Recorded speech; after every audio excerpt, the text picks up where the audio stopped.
Today's goal is removing the Dometic 8555 refrigerator. To do it, it's pretty simple. First, turn it off, pull the fuses for it so there's no power. And then there are 4 of these little caps that fit in here, and that exposes the screw, a wood screw, with a number 2 Anderson bit on it. So you've got 2 at the top in the freezer section, 2 at the bottom on either side of the refrigerator section. This removes everything that's holding this in place. So now you can start kind of sliding this thing out. Then you got to be careful about here is that this is 4 inches or so depth here, height. So you'll need something to slide it out on. Otherwise, this is what happens, is that you will start destroying the wood underneath. That's from a previous attempt where I had taken it out a couple years ago.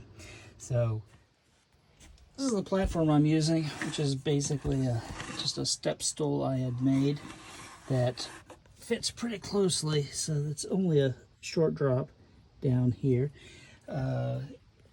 Takes some work to wiggle this thing out, but once I did, I realized that the door, the wood front on the pantry was going to get in the way because it's a little deeper on the refrigerator, so I can't get it out because of that. And I also removed the handle on this kitchen cabinet. Remove the outside vent, the lower one, and then power connectors are right here, which I disconnected. So there's nothing else holding it in here other than there was the drip tray for water that was right here. All right, refrigerator has been removed. This is what it looks like. Look at the compressor unit. This was a DC compressor system that was retrofitted onto the Dometic 8555 refrigerator. Now we have a big opening here, which is still going to be too small for the new refrigerator. So we're going to also remove the high point. First thing we do is taking out the screws. There's 6 of them on here, and then these are, slide this out, and on the side of the high point there's the 2 screws on this side, and there's 2 more on the other that have to be removed.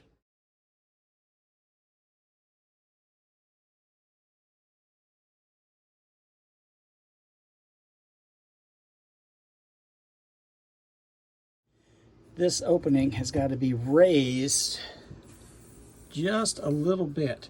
And to do that, first thing I did was take out this shelf for the microwave. I removed the front piece here that separates, that actually attaches to the shelf and is the decorative front. This is held in by 4 screws that are going in an angle into the sidewall here.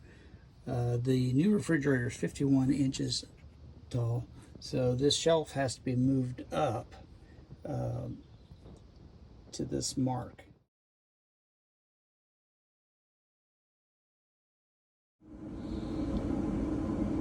Now, looking at the electrical setup for the refrigerator, started out by removing the seat top off of this, and this is where the breaker and fuse box is located, right here. For another project, I had actually created a little stand here. I had thought I might put some batteries in here, and so I relocated and moved wires around and put this little shelf in here. Ended up not being a good idea, so I just left the shelf in there since potentially for a future project. And this looks like this will be it. So one of the things this has here is I have a vent right here that actually I hadn't really noticed before. but this is a good spot for blowing hot air out or sucking cool air in.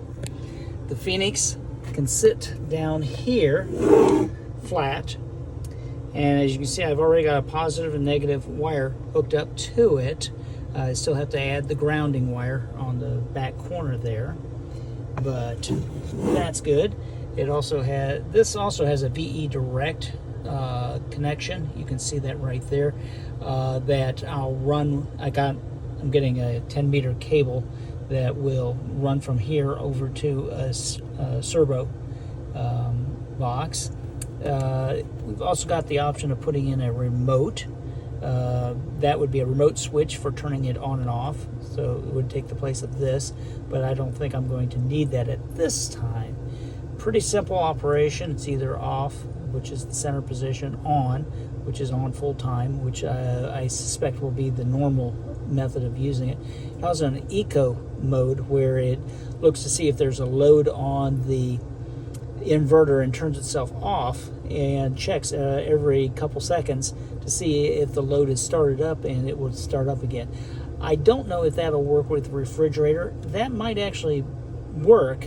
When the compressor is on, it would want to come on, it would do, but we'll have to do some testing to find out. And a couple LEDs, a power LED and an alarm LED. This has also got a fan in here, and this is the end with the fan, hence that's why it's pointed toward the cooling vent. The other end is a single outlet, AC outlet, that the plan is that when I'm searching, let's go to the front of the fuse box for this. On the front of the fuse box, turns out that this switch right here was the original refrigerator switch. This, or a breaker, and this breaker connects to a wire that, if we look at it, it actually goes all the way. I'm going to go move over here, and it goes to that outlet back here in the corner of the refrigerator. This was for the original three-way. So I'm going to remove this breaker, and this breaker is going to be put into this auxiliary breaker box right here. So that will come on into here, and the concept here is we're going to go take this wire right here, goes into the breaker box through the breaker, and then the breaker comes out, and it will have I've got basically a heavy duty cord. I'm going to cut this shorter, but this will then plug in to here. So I'm going to have my power. One thing, power on the DC side is right here. This is the refrigerator DC power, 20 amp DC. I did go and put a larger wire on here, and then I also added, here's the DC, the negative bus coming in. So that's what is running over here to the power of the inverter. And I've already tested that, and it works fine. I will need to run grounding cable from in here over to the new box and also to the inverter. So that's the wiring. It's going to be fairly... Wiring is complete and tested. We've got the 12 volts coming in to the inverter, ground connection coming back into the breaker box. The plug comes in out of here and goes into this another breaker box with a single 15 amp breaker. This is just sized to protect the wiring, and the wire coming out of here, which was originally in this breaker box, this is the wire that goes over to the receptacle behind the refrigerator, and this is also tied to the vehicle ground. From the front of the breaker box, the main breaker box. This was the refrigerator breaker, and now this is in here just mainly as a placeholder. It is disconnected. The main item for here is the fridge, a 20 amp DC breaker that's going into that inverter. So that's the only change that was made in here. Additional prep for the refrigerator spot.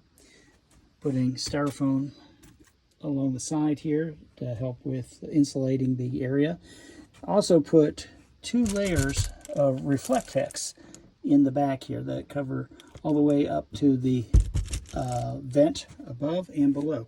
Now the below vent is not taped in place. You can see I used aluminum tape, I think it's a duct tape, that to seal this thing, but I left the bottom open because I need to be able to access in here where the plug is. So I got to look at how to cut this piece right here. Yeah, I'm going to cut this piece a little bit so that the plug can get back in there. All right, now the shelf and the front fascia have been put in here. The height on this is the 51, actually a little bit more than 51 inches, gives a little bit of a gap, makes it easier to slide it in, and also from some air movement. Screws are all in, including the ones holding this in front.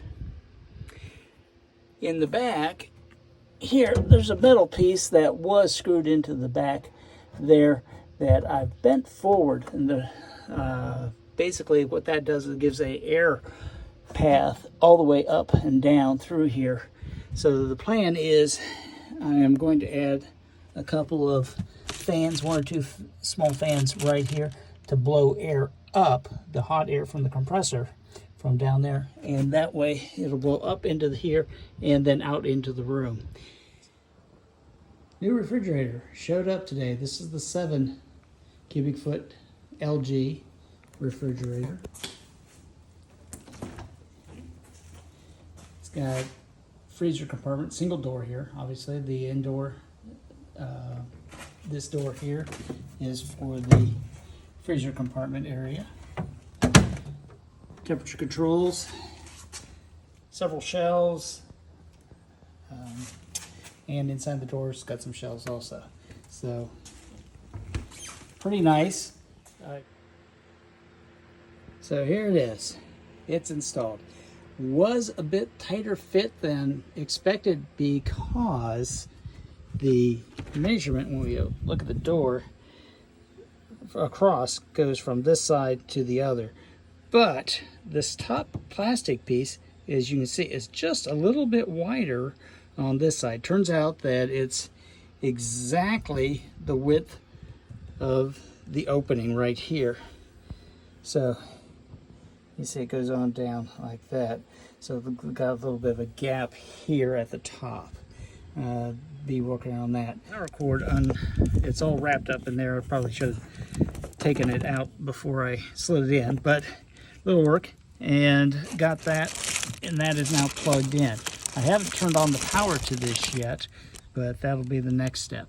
Again, one of the things that will probably have to happen here is some type of a strap. Now this is just a straight metal bottom here. I might be able to use the self-tapping screws on here with a nylon strap, and then come into this piece of wood right here on both sides, and that would pull that tight. That would hold that in place. Here we are back at the electrical side of things. It's time to, the refrigerator is plugged in. I've got the breaker is on. This is the power going out to the actual the outlet that's there. Power coming in from the inverter, 500 VA inverter. So what we need to do now is turn it on. And there it goes. Power's been on the refrigerator for a few days. It's getting some load testing. It's been working very well. the freezer compartment. According to the thermometer in there, it's at about 5 degrees. And the refrigerator is sitting right about 30. It's actually a little too cold. So I'll be adjusting this just a little bit less and tweak this in some more. So it's very well. Also been looking at the electrical running on this thing.